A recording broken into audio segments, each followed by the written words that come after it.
From the great halls of their house, there are assembled three who hope to one day be the world's greatest driving heroes. Created from the cosmic legends of the universe comes our team captain, the Vision, Bill Fisher, and their soon-to-be Wonder Woman, Vicki Fisher, and our Captain Marvel and head flight trainee, Jennifer Scripchuk. Their mission: to fight injustice, share what is right and wrong, to get you out of your house and come out racing with them and serve all mankind. They are the Garage Heroes in Training Team. Welcome to the Garage Heroes in Training Podcast. We have a special news bulletin, a service to the community. Who else is hosting?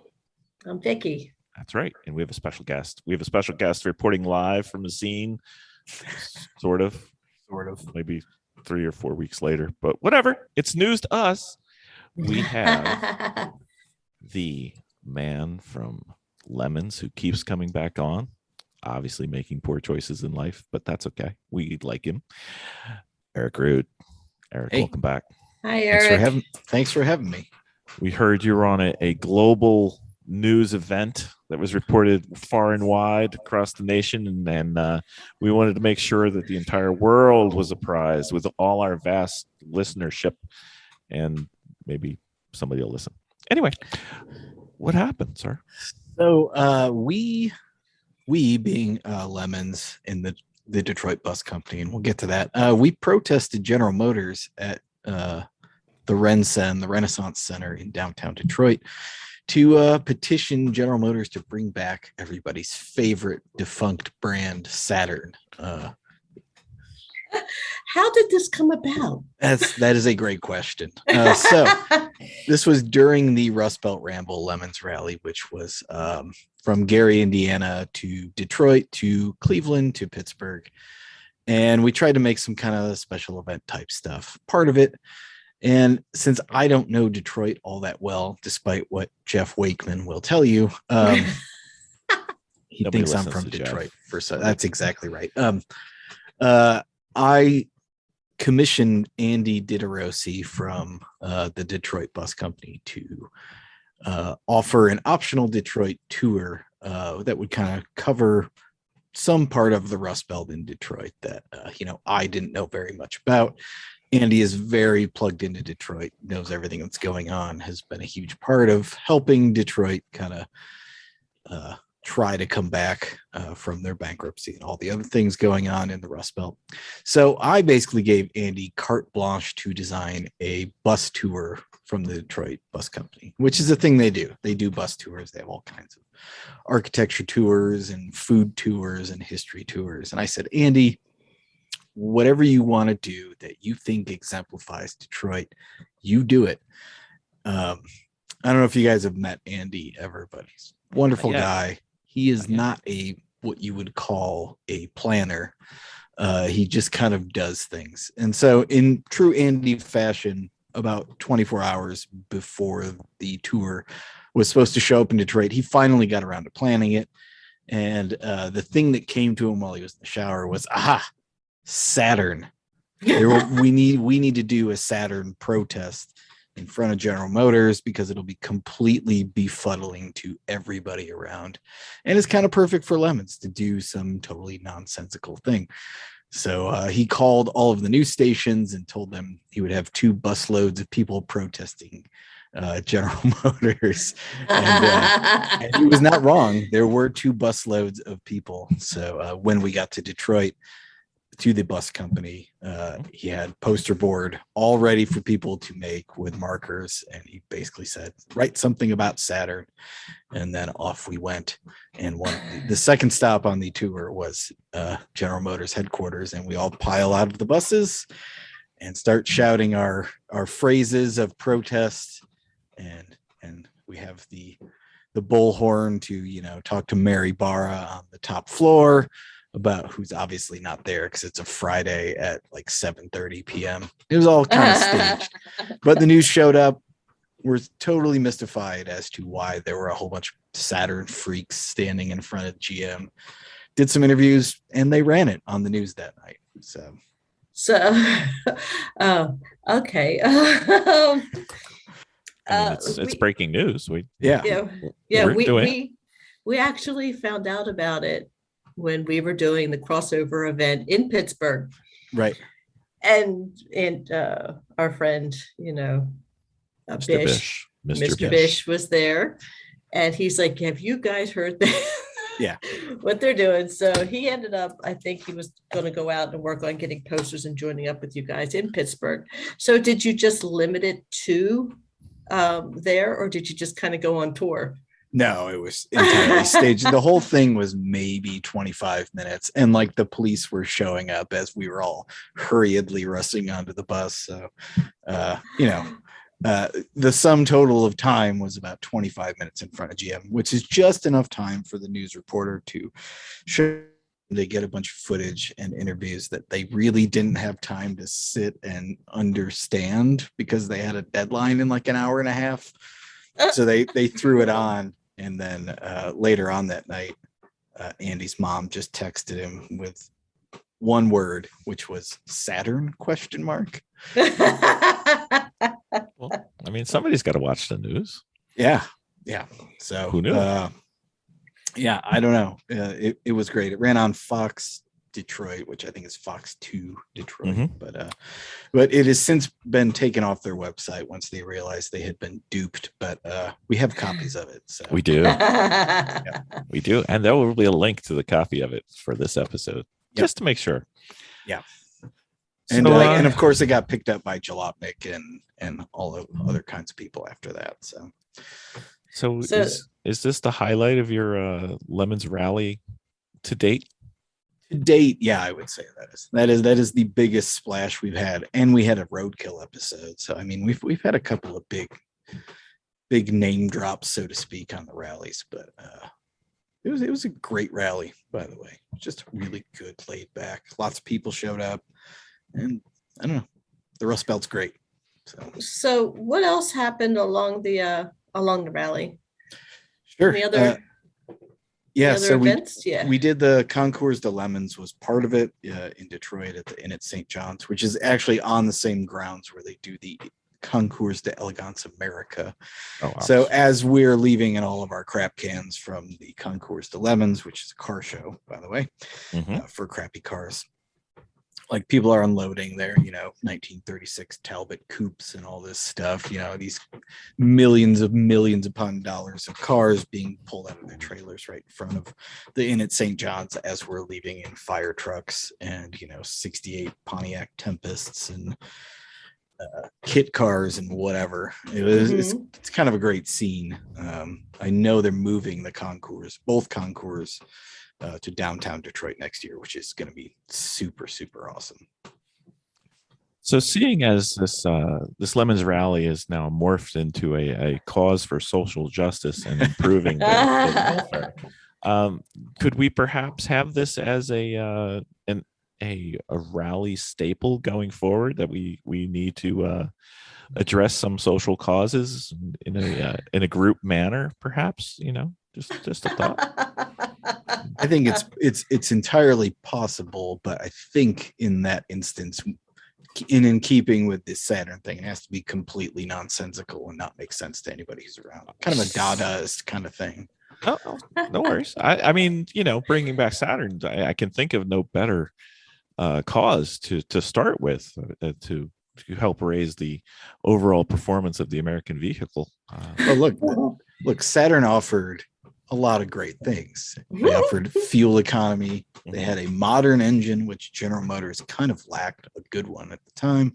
It was a good economy car, simple marketing. They didn't try and overdo anything. You wanted to buy a red Saturn, it didn't have a, pearlescent crimson sunset. It was red. Red was the color.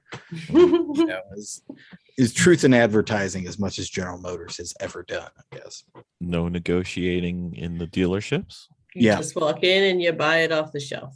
Yeah, it's like buying, a gallon of milk. It has a price on it, and you pay the price. So, I think that kind of thing has a small amount of appeal, but at the end of the day, it was just the best economy car General Motors was building at the time.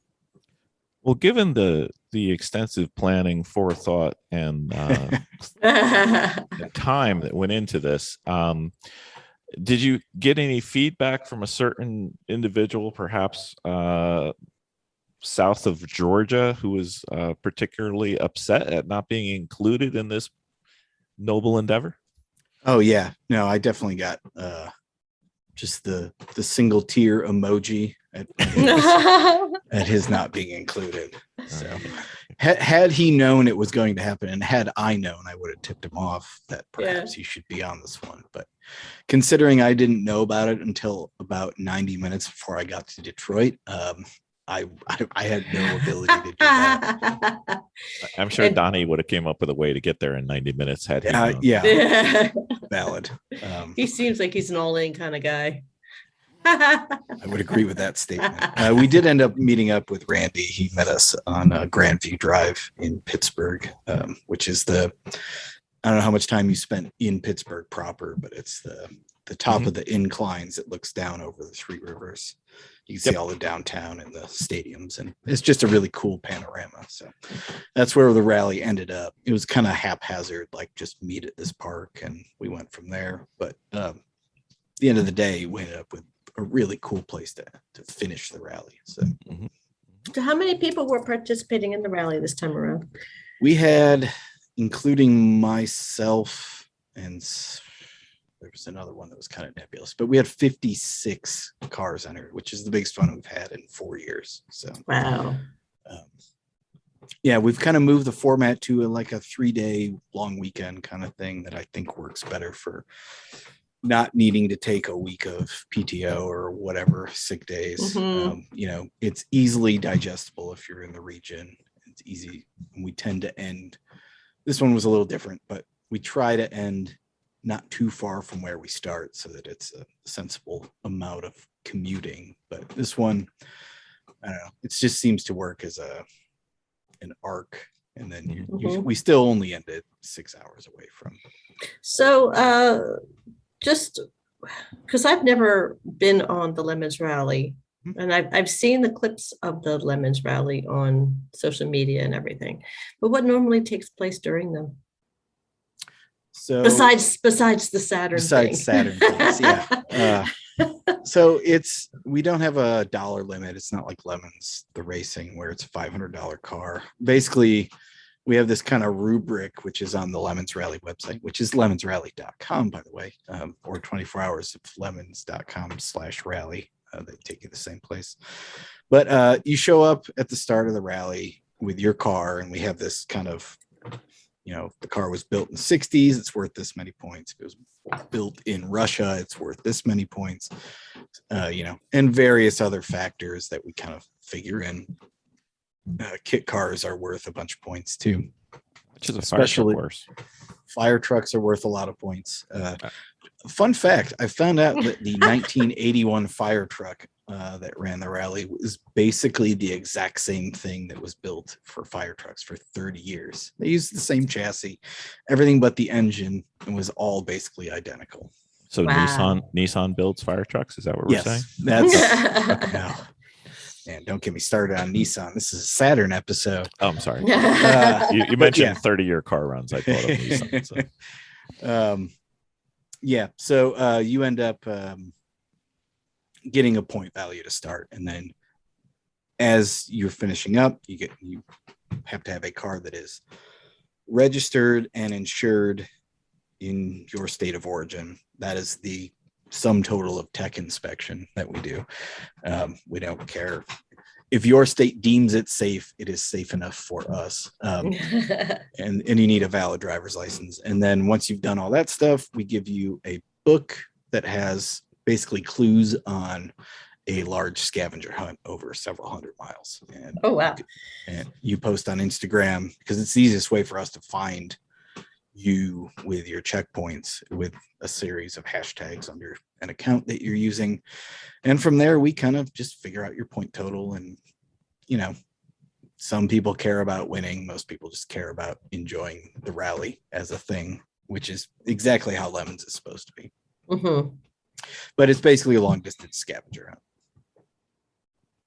Vicki wants to go really badly. I do. It's on my bucket list. Yeah. Yeah. December, Scranton to Road Atlanta. So Moscow to Oh, yep.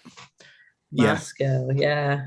We've exhausted our goodwill with our person in Moscow. So we're starting in Scranton. We'll find a checkpoint in Moscow. But well, That's our hometown. I know we'll be at the start since it's 5 miles away that way. Yeah. Yeah, really. So that's not too hard. Now whether I can talk her into finishing, that's a different story. Well, When is it in good December? news, it's in December. It leads into the Lemons race at Road Atlanta. So you get there Friday evening after BS inspections. So I will be on the wrong coast for that. well, can't help you there. But Mhm. I'm working on a schedule for next year. I believe we're going to skip the Retreat from Moscow rally since we're doing it in December. I'm not going to do a double one, but that'll be on the beginning of the 2023 calendar. And then I think we'll do the fall foliage rally next year, not on a race weekend. So you should be able to do it. Oh, okay. We'll do the because the one that you do in New Hampshire is also on our list, except we're sitting at the track trying to go round and round. Exactly. So we realized that probably cost us a few entries. So we give people that opportunity next year. So sounds like fun. You know, you every time Vicki says, "Oh, the rally's on my bucket list for doing," and everybody keeps thinking she's talking about doing a rally race, and I'm sitting there going, "No, she's not talking about a race in any way whatsoever." But No. yeah, it is not a stage rally. No. Where you've got the timer countdown, you rip 120 miles an hour through the forest. It's definitely not that. So no. If it is, we're doing it really, really poorly. Yeah, that's right. Yeah. So Eric, we know that Judge Phil traditionally has cars that he wants to see in the races. Do you have any cars or vehicles? Well, we might as well say vehicles the way things are going. Yeah. Vehicles on your wish list that you're making a request to the public to bring popularity back to and bring to the rally? Oh, man, that's a great question. I haven't thought of. I mean, pretty much anything we want to see at a Lemons race is applicable in the sense of a rally. But there's a few kind of guiding principles that people seem to follow. You want a good road trip car. So vans, so like the old forward control vans, like Dodge A100, the early Econolines. Those are cool. Love seeing those. Land yachts, always popular. So anything that's gigantic and is the pre-downsizing in the late 70s era. So like a 76 LTD, just about right, with or without a hot tub. Yeah, 100%. Which was, of course, that was a 74, I think. Oh, okay. And Chrysler New Yorkers, all those kinds of things. Cadillac limo. We've never had a flower car. The Cadillac flower cars. Familiar with those? Those are all cool. And station wagons. Any station wagon's good. Okay. Also, like a straight 8 Buick or a straight 8 Pontiac would be super sweet. What about a Buick with a narwhal on the back? Yeah, totally. A really cool narwhal that's painted and is gorgeous. Yeah. The same. Yeah. We'd love to see that. All right. I'm just curious. I mean, I'm just thinking if somebody had one of those, they could bring it to the Failage tour. That's right. I should point out that, I guess there's this concept with the rally and with the races that all we want to see is weird old crap. And the truth is, with the rallies especially, you can bring your daily driver and you'll have a good time. And so we kind of want to start letting people know that you don't have to bring some obscure piece of crap that you need to wrench on constantly to have fun. It's a good time in whatever you're driving. It can be a rental car. And we're actually thinking about creating a rental car class for that. So you can fly in and do a rally and, get a couple rolls of painter's tape and theme your car with painter's tape. I was going to say, are there themes of choice that you'd like to see? Anything that comes to mind? Anything is great. I mean, I love when people dress in, period costumes, 1980s car with the 80s look. We had two guys in a neon on the Rust Belt Rally wearing, these searing yellow and pink shirts from the 90s, neon shirts. It doesn't have to be, obscure or weird to be a good theme. But if they are, all the better. Yeah, there was a smart car done up like the little Tykes cars, red. I saw that one. And in one of the Detroit stops, we stopped at the old Jeep engineering headquarters, which is long defunct and abandoned. You can just kind of show up and walk around. Nobody cares. They found another cozy coupe that was very Detroit with like a wheel removed and it had been spray painted. So they took that and put it on the back of their cozy coupe, their large, smart, cozy coupe. So very nice. That kind of stuff's great. Fantastic. Well, for those of us who have not done a rally, I highly recommend that we do one. For those of us that have done a rally, I highly recommend that you do another one. That's right. And remember, for public good, we're trying to save Saturn. We will have that happen. Bring back the Saturn. Bring back Saturn. Bring back Saturn. That's right. Thank you for helping the United States and the world, Eric. Your noble efforts should be recorded forever, perhaps on a podcast. Well, thanks for supporting our mission. I mean, we couldn't help it because you looked so sad and serious in the background. This noble mission of all the video we got to see. I mean, you could barely hold yourself together. So, it was awesome to watch. It was earnest. So awesome. It's earnest feelings. I own the Saturn. So, I mean, it's right there with them. So you're only about 30 Saturns behind Donnie. Okay. That's right. All right. Very well. Well, thank you, Eric. We wanted to document this and not let it fade into, just be lost because the cause is just too big. It's got to be taken care of. There will be more. All this right. isn't over yet. No. Thank you, Eric. I love it. Thank you, Eric. Thanks.